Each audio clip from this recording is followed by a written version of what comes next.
My name is Derek Atkins, and this video is for the Church, Society, and Ethical Issues in Asia course at the East Asia School of Theology. This video lecture is entitled Honoring Our Parents.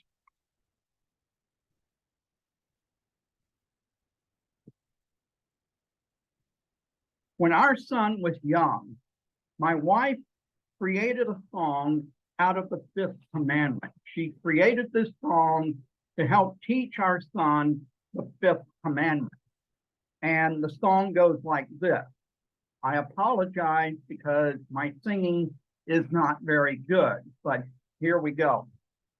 Honor your father and your mother, that your days may be long in the land the Lord your God is giving you. So this song teaches the fifth commandment. It comes from the 10 commandments which God gave to all of us. And in the fifth commandment, we are commanded to honor our father and our mother. So, as we try to obey this commandment, the question faces us, how should we honor our parents? Now, almost all cultures throughout the world and in every major religion affirms the value of children respecting and honoring their parents.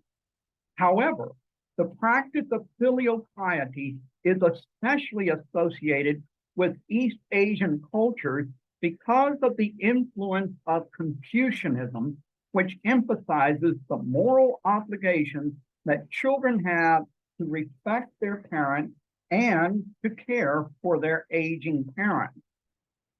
However, Asian societies have changed rapidly in the past century, and they continue to change today with ever greater speed and with ever greater possible options available to different people. For example, in the past, it was very common for arranged marriages to be the way that young people were matched. Their parents would agree to have these young people, to have a young man and a young woman matched to be married. Today, that is not nearly as often as it was in the past, because today, love marriages have become far more common. Love marriages are where a man and a woman choose each other for romantic reasons. In the past, families were typically organized as extended families where grandparents, aunts, uncles, cousins, oftentimes all lived together in the same house, or at least very close to one another, perhaps on the same street. Today, the nuclear family is far more common, where in one home, you will have a father, a mother, and their immediate children. This is not to say that extended families are no longer important, but it is to say that living arrangements are much different today for many people. In the same way, group orientation was the norm in the past, where people would, where the needs of the many would come before the needs of the one. And now today, there has been a shift to where there is now more of an individual orientation. Now, let me clarify here, because This does not mean that the group orientation has disappeared, because in most Asian societies, the group orientation is still very important. But what is true is for us to say that individual orientation has become more common today than it was in the past. Now, another major change that has happened is in the kinds of marriages people have. In the past, in some Asian societies, it was acceptable for men to have multiple wives. Not all men did, but it was acceptable for men to have multiple wives. Today, that is no longer acceptable in the vast majority of Asian societies. Today, what is acceptable is for one man and one woman to be married together for a lifetime. In other words, a husband cannot have multiple wives. A husband can have only one wife. And likewise, a wife can have only one husband. Now, in recent decades, there has been an increase in divorce. So more and more people, sadly enough, have been getting divorced. And so this has led to a practice that some might describe as serial monogamy. And this is where one person will marry a spouse, get divorced, then they'll marry a second spouse for their second marriage, then get divorced, and then they might marry a third spouse to be married a third time, and so forth. And so this could be described as serial monogamy. Another change that has happened to families in Asian societies is the practice of cohabitation. Cohabitation is where a man and a woman who are not married live together. This used to be completely unacceptable in the vast majority of Asian societies, but now it has become more acceptable. And there are more young people doing this. And sometimes there are some older people who are doing this.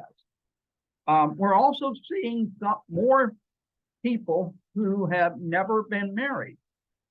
This is especially true in Japan, where there is a growing number of people who have never been married and who say they don't want to get married, or they don't foresee that they will get married.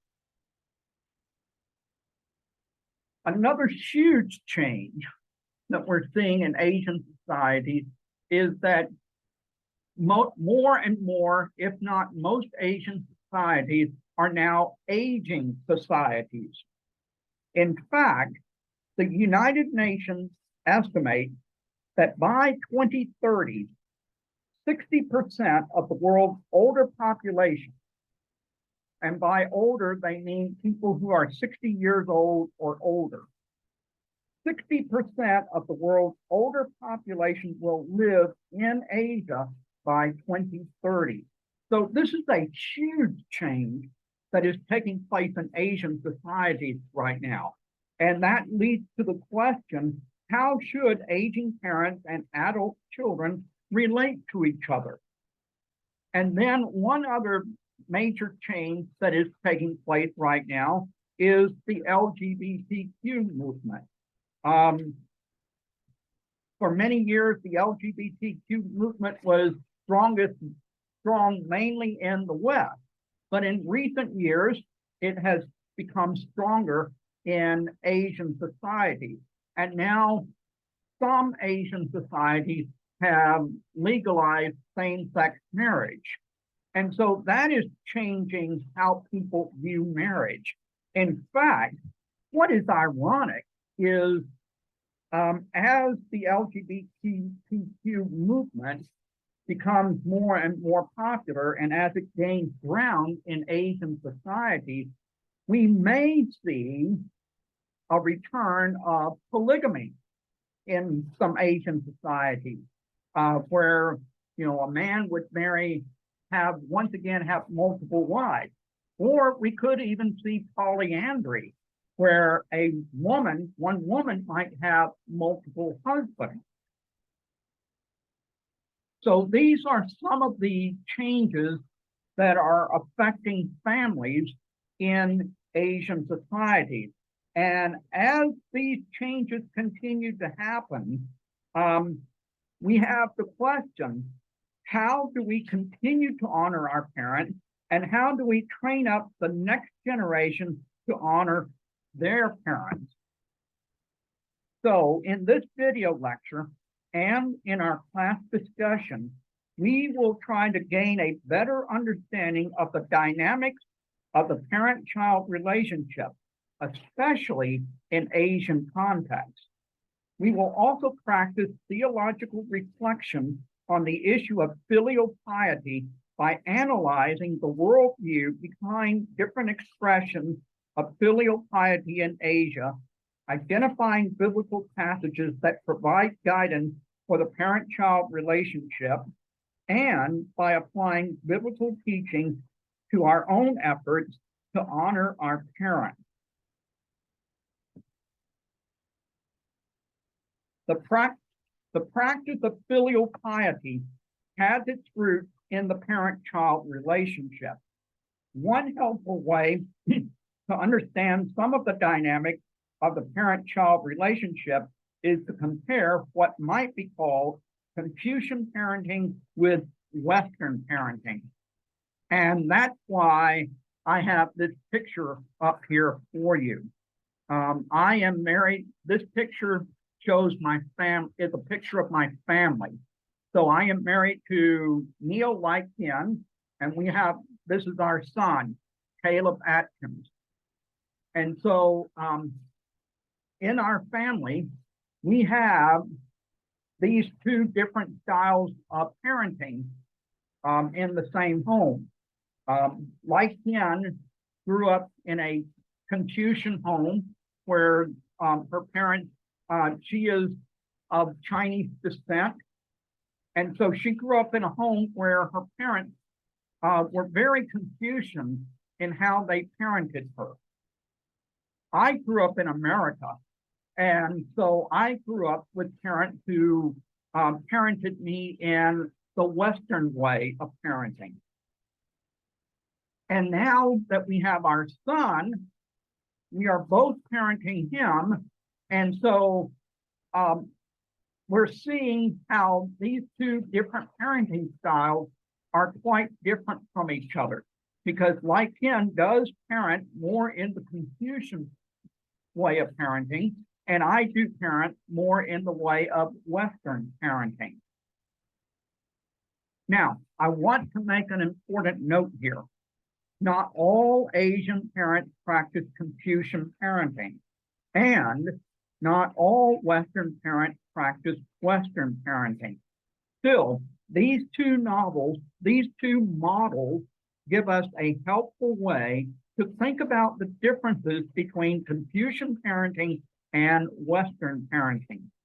So we have this chart that summarizes some of the characteristics of these two ways of parenting. So in Confucian parenting, parents are not concerned with children's self-esteem. This is because they assume that children are strong. So they assume that children can take criticism and they can bounce back from that criticism. They assume that criticism will not destroy a child's self-esteem.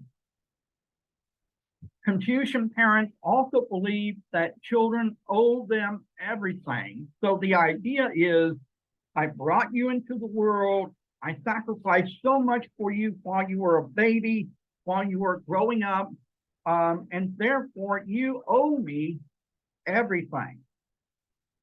Confucian parents also think they can override children's desires. So instead of asking a child what kind of activities they would like to be involved in, the parents make that decision for them. So they might say, you know, you need to play the piano. You will learn how to play the piano, or you will learn how to do taekwondo, or whatever they feel is best for their child. Confucian parents also teach children to obey them in everything, and I do mean everything. Confucian parents place a strong emphasis on academic success, which is actually a big part of the larger Confucian culture. And Confucian parents are stereotypically known for being very strict. Now, Western parenting is very different from Confucian parenting. In fact, in many ways, Western parenting is the opposite of Confucian parenting. So where Confucian parents are not concerned with children's self-esteem, Western parents are very concerned with children's self-esteem. And they also assume that children are fragile. So Western parents will often praise their children a lot because they want to encourage their children. And they believe that positive reinforcement instead of criticism is the best way to encourage their children to do what is right. Western parents don't think that their children owe them everything. Western parents also encourage children to make their own choices. So typically, Western parents will ask their children, you know, what extracurricular activities would you like to be involved in? They might make suggestions to their children, but in the end, it is the children's choice as to whether they will be involved in one activity or another. They also encourage their children to make choices in other areas of their lives. Like, for example, they encourage children to choose what clothes they will wear or what food they will eat. So they encourage their children to make their own choices. And the reason why they do this is because they are encouraging their children to be independent. Western parents expect their children to leave the home when they turn 18. And therefore, because they expect their children to leave home when they turn 18, Western parents have as one of their main goals is to teach their children to become independent so that when it is time for them to leave the home, they will have the skills and knowledge that they need to live independently on their own successfully. Western parents also place an emphasis on making learning fun. It's not that Western parents don't think academic success is important, but they believe that there are other things that are also important. And they believe that making learning fun is an important way to encourage children to learn. And finally, Western parents are stereotypically perceived to be permissive. And like I said, in my own family, I'm seeing both of these parenting styles as like Yen and I parent our son. My wife, like Yen, is very strict. She's very much the tiger mom. So she is very strict with Caleb, has high standards for him. And I, on the other hand, am much more permissive. Now, This doesn't mean I don't have standards, because I believe that honesty and diligence and other virtues are extremely important. But I'm not nearly as strict as my wife is when it comes to different things. I take a much more laid back approach to parenting. And in case you're wondering, yes, this has led to conflict in our marriage. And that's normal, because every marriage has conflict. So this is one area where we have fought with each other. So that's normal. And you can see why that's the case. Now, both models of parenting have their good points and their drawbacks. One of the challenges that many parents in Asia are facing today is that the Western style of parenting is growing popular among some Asians, thanks to movies, TV shows, books, and videos that portray the Western style of parenting in an attractive way. Also, some parents in Asia are realizing that the Confucian method of parenting may be too strict. And so some of them are trying to compensate for that by either borrowing elements of Western parenting or by completely jettisoning the Confucian way of parenting and adopting wholesale the Western way of parenting. And so this means that there are competing ideas about what kind of parenting is best for children. And so this difference in parenting styles affects expectations about how children are to honor their parents and how parents are to relate to their adult children. So let's look at what some of these expectations are, okay? So let's look at what expectations parents have of their children, especially in Asian societies. So in Asian societies, I'm going to look at 5 different areas of expectations that parents have for their children in Asian societies: education, career, residence, marriage, and caring for parents. So when it comes to education, children are expected to pursue excellence in their studies. In many Asian families, parents expect their children to be the best, literally the best student in their class. And in some families, this expectation is so strong that if their child is ranked number 2 or number 3 in the class, the parents will be very disappointed. And even in those families where the parents are okay with their child not being number 1, they still have strong expectations that their children will do their best at school and that their children will devote all of their energy and all of their mind to education. Okay. And this leads to the next area of parental expectations. One reason why parents emphasize education so much is because of their expectations for career. Many Asian parents expect their children to get a high-paying job, or at the very least, a job that offers financial stability.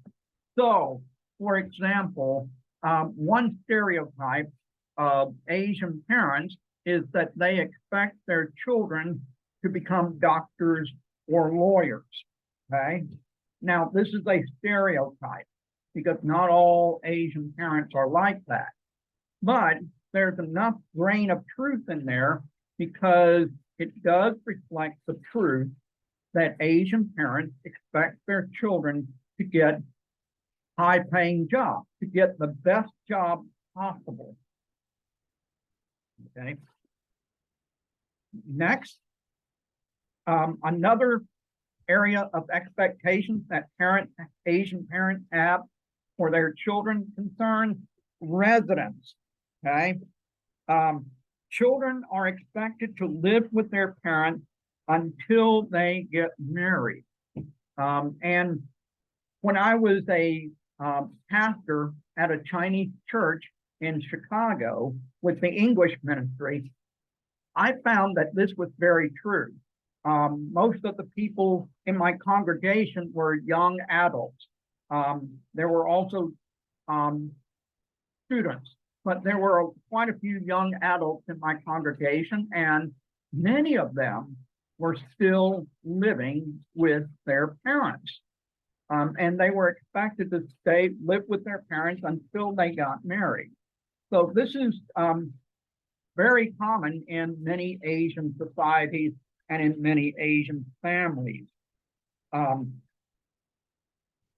Now, this expectation that adult children will continue to live with their parents until they get married has changed in recent decades. For example, the percentage of adult children living with their parents in South Korea dropped by 50% from 1987 to 2012. Still, even if adult children don't live with their parents anymore, they are still likely to live near their parents. Okay. And that leads to the next area of expectation, which is marriage. Children are expected to get married and to have children. Traditionally, male babies were preferred, and this was in mainland China. This expectation changed somewhat with the one-child policy, but the one-child policy also led to sex-selective abortion, where girl babies were aborted, as well as to the abandonment of girl babies.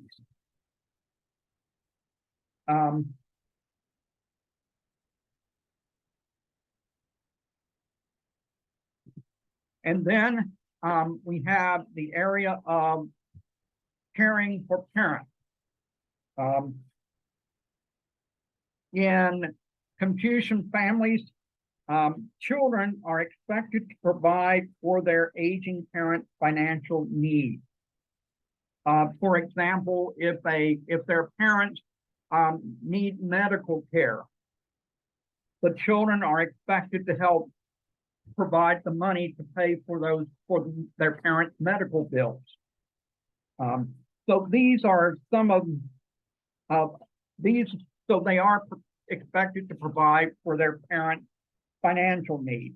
They are also expected to help their aging parents.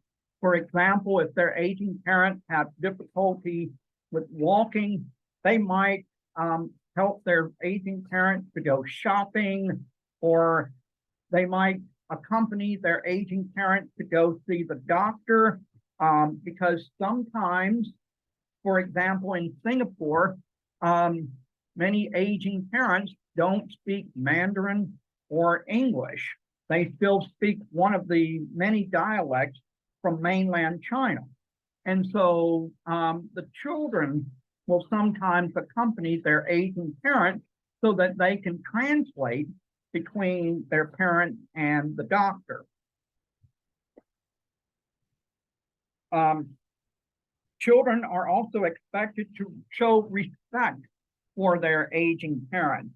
And one of the ways they are expected to show respect for their aging parents is by listening to and consulting with their aging parents.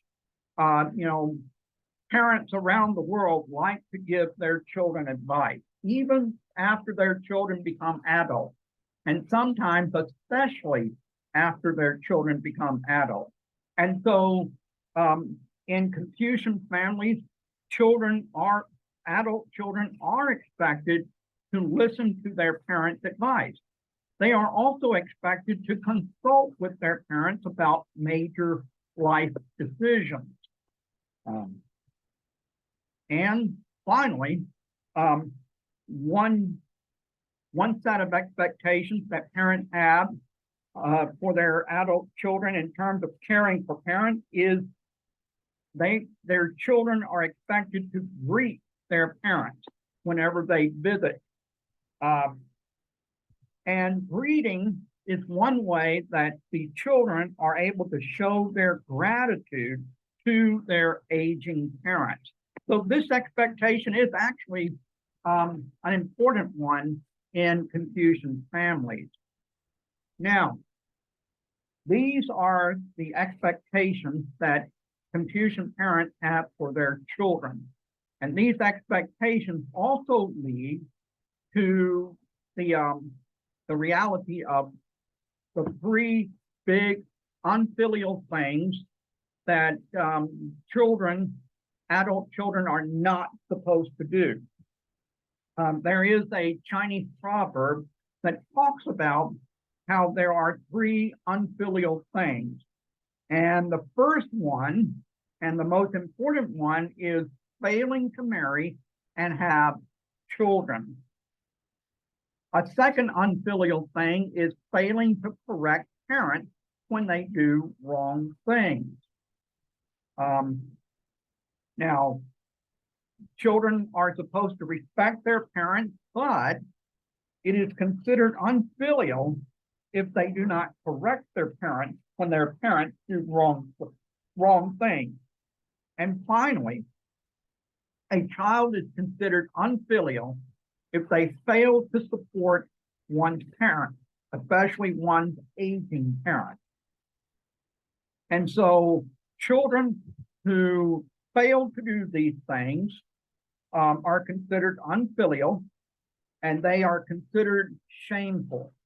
They bring shame to themselves, to their parents, and to their families. Now,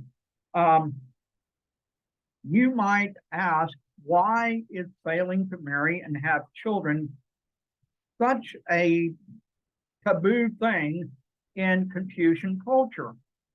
Well, the reason is because of the Confucian worldview, and specifically because of the Chinese worldview, and in a larger sense, the Asian worldview. Because what many Asians believe is that children's responsibility for their parents continues even after their parents die. And so what this means in many traditional Asian societies is children, adult children, and especially the oldest son, was expected to take care of their parents after their parents died. And this meant taking care of the parents' grave, and on Chinese New Year, offering sacrifices to the parents, like offering them food, offering them drinks. It also means that during August, which is considered, quote, hell month in some places, children are supposed to burn paper hell money or spirit money. They may burn other objects, spirit objects, to provide their parents with money and other things they need in the afterlife. So if children fail to get married, then that means that after the adult child dies, there will be no future generation to take care of the grandparent who has gone on to the next life. And so this is why failing to marry and have children is such a serious thing in Confucian culture. Okay. Now, so far, we've focused on how filial piety affects children, but there's another side to the parent-child relationship in Confucian ethics, And these are expectations about the role that parents play in their adult children's lives. So what are parents supposed to do for their children and even their adult children? Well, one thing parents are to do for their adult children is to provide child care for their grandchildren. So, for example, in mainland China, children are often sent to live with their grandparents in rural areas so that their parents can focus on their jobs, on their careers. Because what usually happens is the parents will find jobs in the cities and they will send their children to live with their grandparents in the countryside so that the parents can focus on their jobs in the cities. I've also seen this play out with Chinese students in America because a number of Chinese students in America are graduate students. So they may be studying for their master's degree or even their PhD. And so, oftentimes both parents are students. And so what they will do is they will fly one set of grandparents over to the United States to take care of their children while they go to class, while they do research and do other responsibilities for their studies. And in America, their grandparents can stay in America for up to 6 months. So what often happens is they will bring one set of grandparents over for 6 months. And then when those grandparents go home, they will then bring over the second set of grandparents for the next 6 months. And so this is one of the responsibilities that parents have for their adult children, is to provide childcare for their grandchildren. Another expectation that Asian societies have for aging parents is that aging parents will provide financial aid to their children. Now, parents do this while their children are young. They provide aid for their children while their children are in kindergarten, in primary school, in secondary school, high school, and sometimes even into college and beyond. So they do this for education. Asian parents are also expected to help pay for the wedding ceremony. Now, in America and other Western countries, the parents of the bride are responsible for paying for the wedding. But in a number of Asian societies, it's just the opposite. It's the parents of the groom that provide the money for the wedding ceremony. And it goes even one step further, because in some Asian countries, parents are also expected, the parents of the groom are also expected to buy a home for their son and to furnish that home for their son, so that once their son gets married, he has a home to move into. However, as Asian societies change and aging parents live longer, the roles of aging parents are also changing. For one thing, fewer adult children are now living with their aging parents. With all of these changes that are taking place in Asian societies, many aging parents are uncertain about what their roles are now. This is especially true among aging fathers. Now, aging mothers often have traditional roles they can continue to fulfill, such as cooking, taking care of the home, and caring for their grandchildren. But aging fathers often don't know what their roles are, especially after they retire. Now, these statements are generalizations, But given that many Asian families still remain traditional, these statements are broadly true. So, what role should aging fathers play? I want to encourage you to keep this question in mind as we begin to identify biblical passages that can help all of us to better navigate parent-child relationships. So now we're going to look at a number of biblical passages that relate to the parent-child relationship.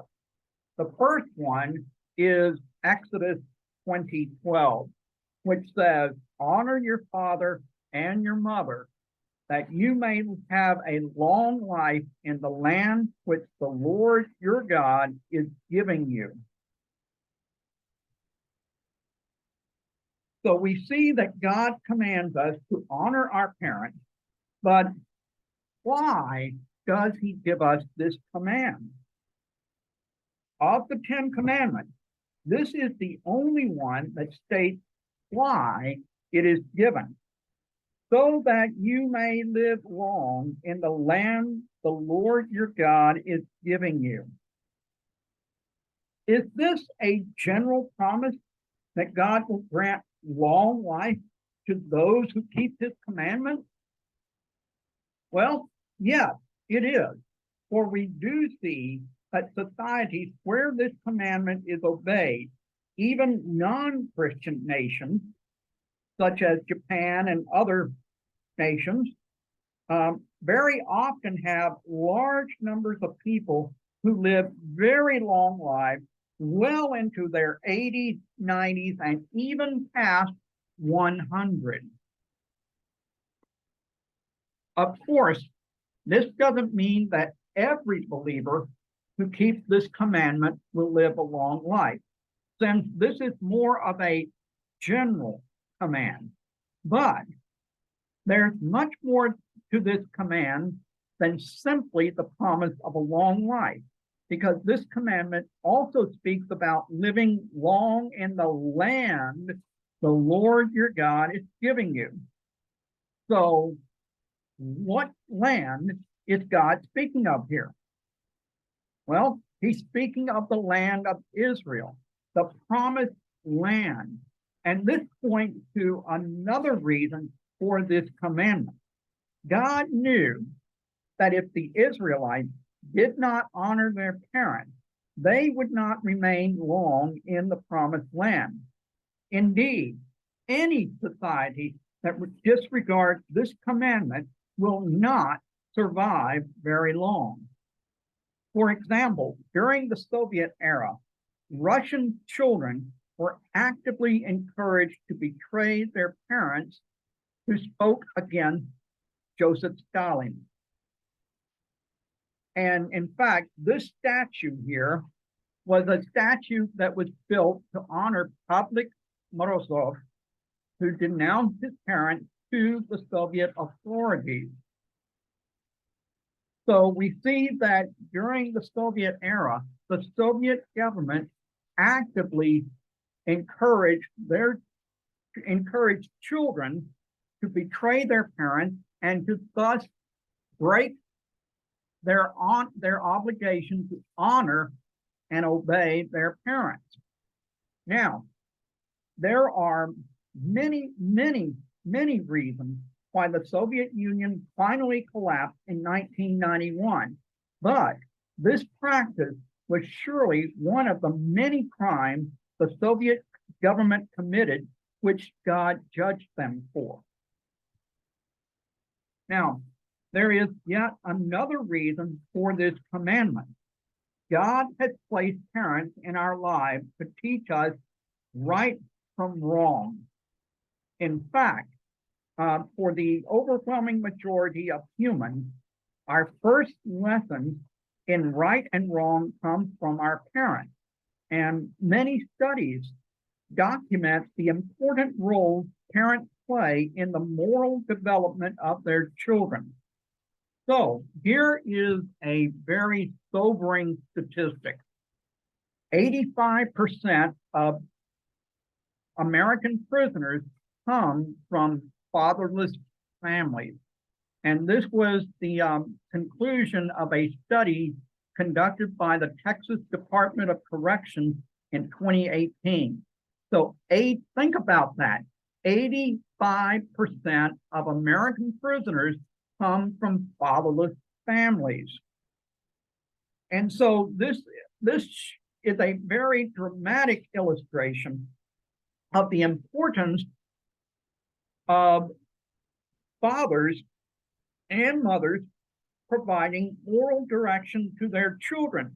Because without fathers, these prisoners did not have anyone to give them the kind of moral compass they needed to give them guidance about what was right and what was wrong.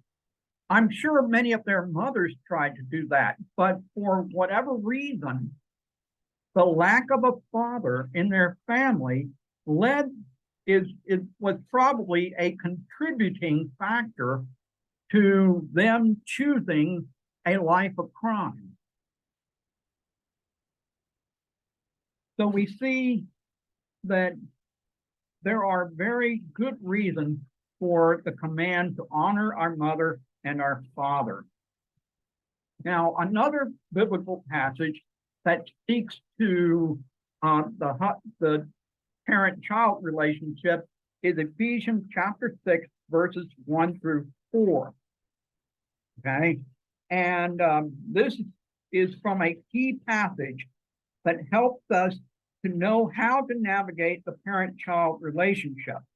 And this passage says, "Children, obey your parents in the Lord, for this is right. Honor your father and mother, which is the first commandment with a promise, that it may go well with you and that you may enjoy long life on the earth. Fathers, do not exasperate your children. Instead, bring them up in the training and instruction of the Lord." Now, there is a larger context for this passage, okay? This passage that I've just read is part of what's known as the household passage. And this household passage follows the extended section of Ephesians 4:17 through 5:21. Ephesians 4:17 through 5:21 discusses how Christians are to live, including how Christians should relate to one another within the Christian community. So that's the passage that comes before the household passage. Now, in the household passage, Paul addresses various relationships within the household. He addresses the husband-wife relationship. He addresses the parent-child relationship.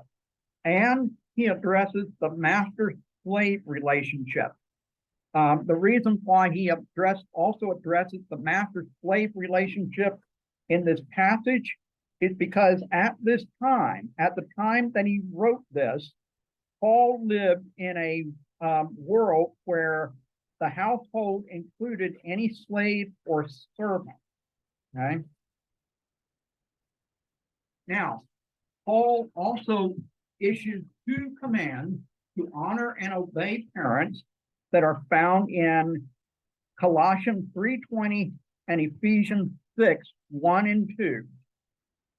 These commands are broad and absolute. In other words, Paul makes no clear exception to these commands. And these commands are general ethical teaching, okay? And this is the reason why Paul does not offer any exceptions, because he's just making general ethical commands here. And the assumption behind these two commands is that both parents and children are believers and are committed to living their lives life that are consistent with biblical teaching. Therefore, the assumption was that a parent's command will be wise and in agreement with biblical teaching. Now, in Roman society, fathers had absolute authority over their children. Under Roman law, fathers could enslave their children, they could imprison their children, they could scourge their children, and they could even kill their children. That was legally permissible under Roman law. And they could do any of these things to their children regardless of their child's age. So they could do these things even to their adult children. Now, Paul's command in Ephesians 6:4 that fathers should not exasperate their children was revolutionary in the Roman legal context, because this command sets real limits on a father's power over his children. Now, you might be asking, well, what exceptions are there to this command to honor and obey our parents? So let's look at some different situations and see if there are any exceptions or not. So the first question we might ask is, when does a parent's authority over their child end?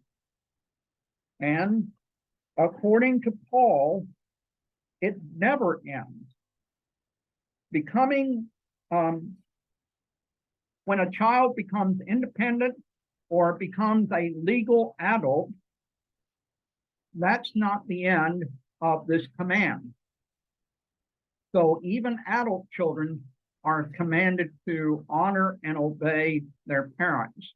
I like to say, once a parent, always a parent. And the flip side is true. Once a child, always a child.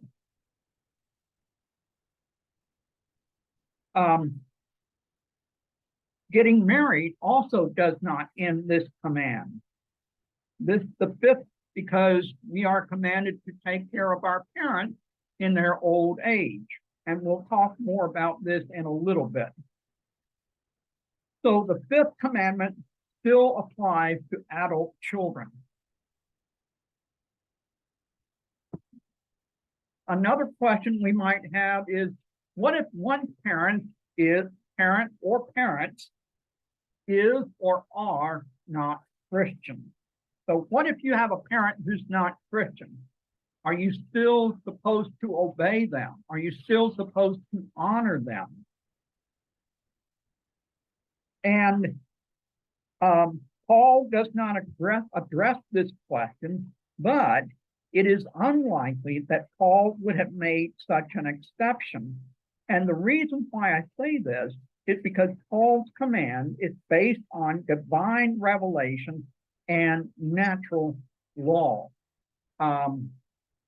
So there is no exception given in the Bible for whether we are to obey our parents if they are not Christian.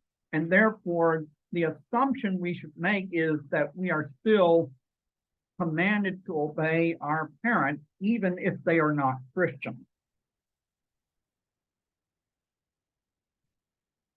Another question is similar.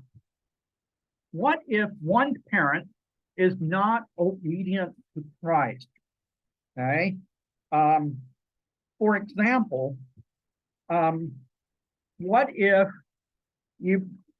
a person becomes a new believer and their parent, as a new believer, you ask your parent for permission to get baptized?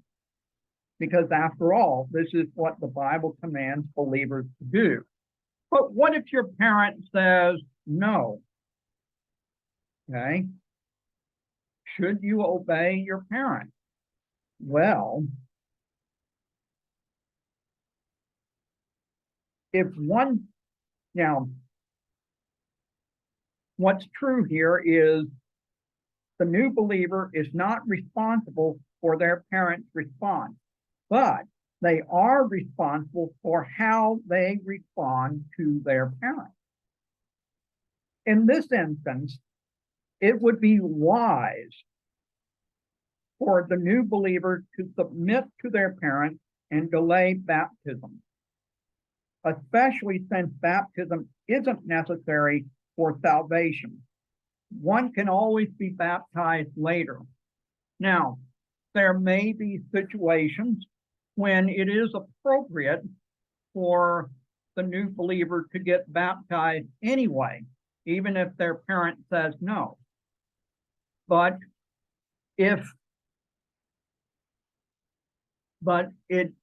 I would argue that it would be wise in most cases for the new believer to submit to their parents and get baptized later.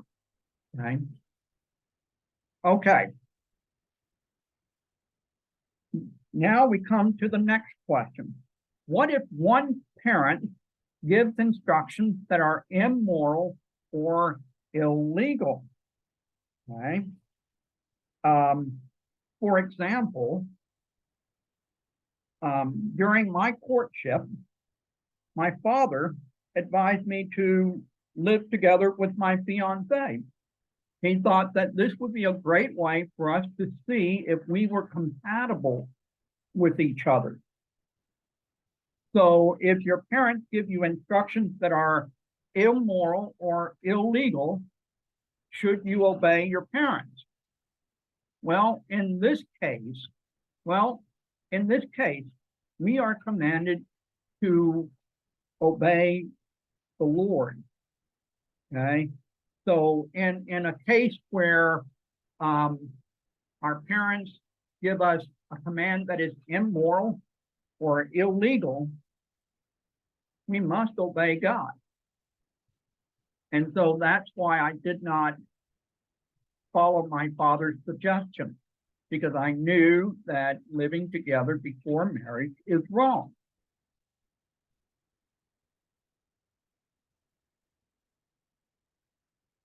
Now, a final question you might ask is, what if one parent is abusive, or what if both parents are abusive?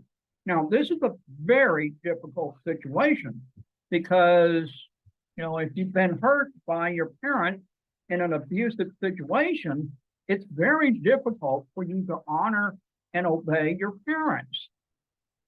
Now, one should take steps to protect oneself from harm. Okay, let me make that very clear. But even in this circumstance, one should still do whatever one can to honor and obey one's parents.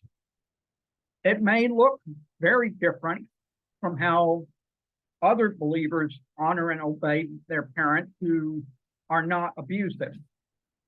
But if you have an abusive parent, you should still, to the best of your ability, and in a way that will not place you in danger, do what you can to continue to honor and obey them.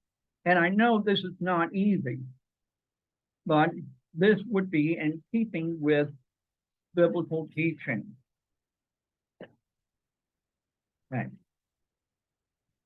Another passage that relates to parent-child relationships is Mark 7:9-13. In this passage, Jesus criticized those who failed to provide for their aging parents. Okay. Now, at this time, the Jews had a practice of declaring certain monies or properties forbidden or devoted to the Lord. So originally, this practice was a way of showing one's devotion to God. But in Jesus' day, some Jews were misusing this practice to withhold money and property from their aging parents. They would say to their aging parents, well, the money that you would have expected from me to help you, now that you are old is Corban. It's been dedicated to the Lord. Therefore, I'm not giving it to you. Well, by doing this, these adult children were causing economic hardship for their aging parents. And so Jesus severely criticized this practice, which is why I said earlier that all of us have a responsibility to care for our parents as long as they live. And if we willingly choose not to provide for their needs, then we are sinning not only against our parents, but also against the Lord, who commands us to care for our parents. So let's go back to a question that we looked at earlier. What role should aging fathers play? Because we talked about how aging fathers these days often don't know what they are supposed to do, especially after they retire.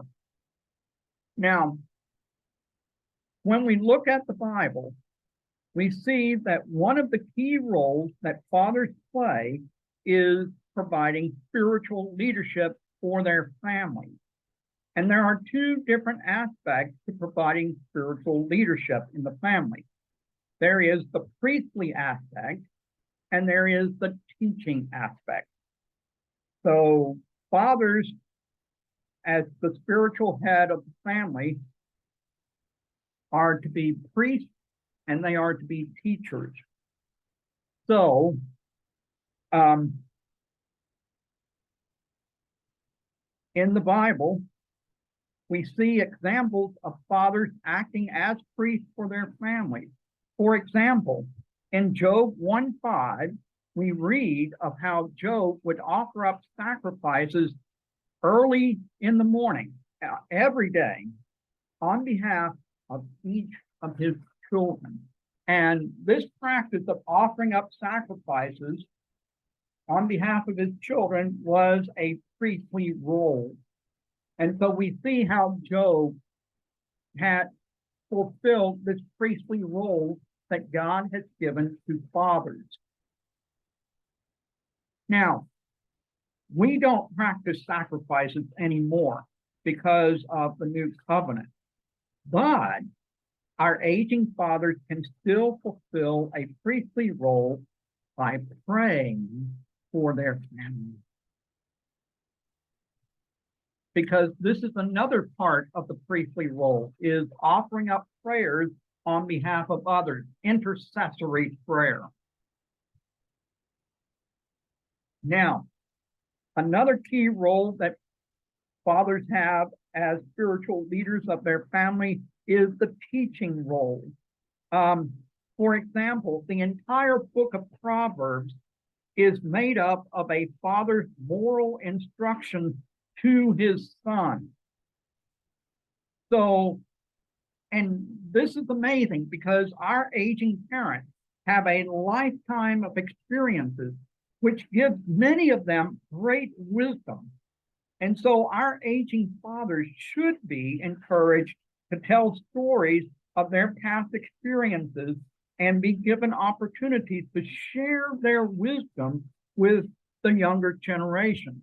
So they should be given opportunities to tell their children and their grandchildren and any great-grandchildren they might have stories about when they were growing up, or stories about when they were, young adults, or stories from their marriage, or whatever that can provide wisdom for the younger generation.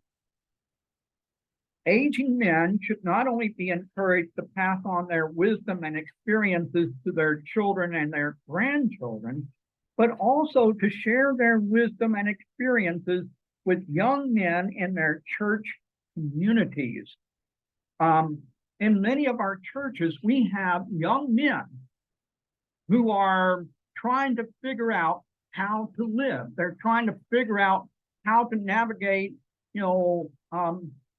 doing the right thing in the workplace. They're trying to navigate dating relationships. Or if they are now married, they're trying to figure out how to relate to their wives, how to raise up their children, and how to set up a godly home.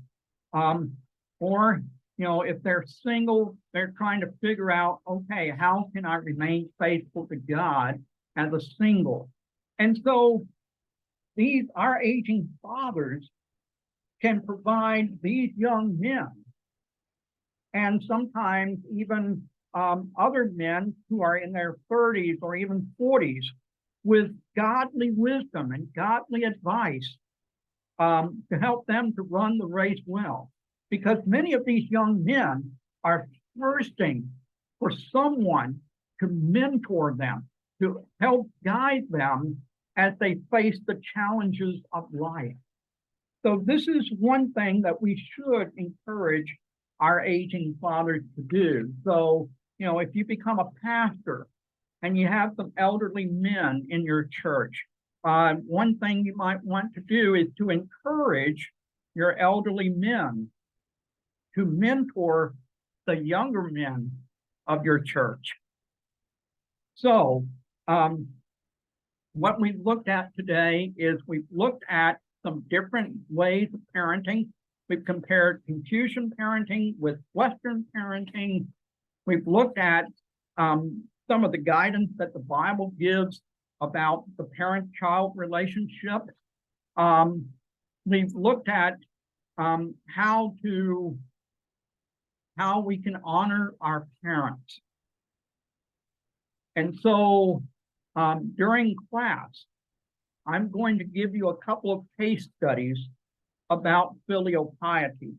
And so I want you to come to class ready to discuss what we've just talked about in this video lecture, as well as prepared to discuss these case studies that I will give you concerning filial piety.